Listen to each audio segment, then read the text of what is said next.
Bilis. Bilis. Pasistero tayo sa mga sasakyan. Bilis, kabayan.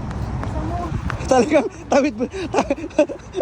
alam mo, buwis buhay si kabayan talaga. Buwis buhay para lang makatipid. Yan. Alang-alang sa pagtitipid. Para sa inyo to mga kapamilya. Oo. Para lang may ipadala kami. Grabe kayo magano. Nahihilo ka rin ba kapag dumadaan ka dito? Tingin ka ron, tingin ka ron. Tingin ka dito sa kabila yan. Habang naglalakad. Ay, ito, nandito naman kami. Walang magawa. Ito yung buhay sa Saudi Arabia. Minsan niya gusto ko lang tumalong. Talong ka na, Day. Talaga ba? Oo, nasa Oo, Italy. Diyos ko. Dali-dali lang pala ng solusyon sa buhay mo.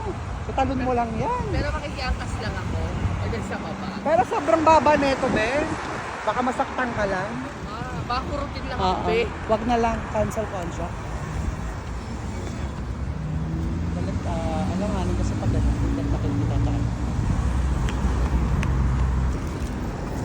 Ayan, so galing kaming Lulu Market. Naglalakad kami from Lulu Market papunta sa bahay.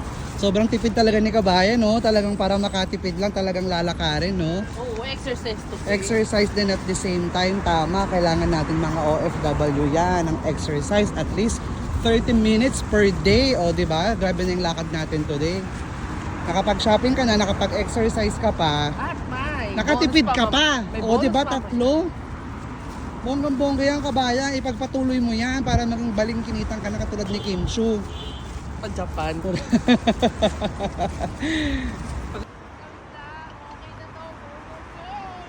Lakasan lang ng loob, no? Sige. Huwag kang tatalon, kabayan, ha? Wala pang sahod. Kaya nga, matagal pa sahod. Huwag ka manang tatalon. Pero nanginginig yung pa ako, be. Nanginginig yung tuhod ko pag ganyan. Yan naman. Good. Bilis. Bilis. Pasistero tayo sa mga sasakyan. Alang-alang sa pagtitipid. Para sa inyo to mga kapamilya. Oo. Para lang may ipadala kami. Grabe kayo magano. Alam mo yun.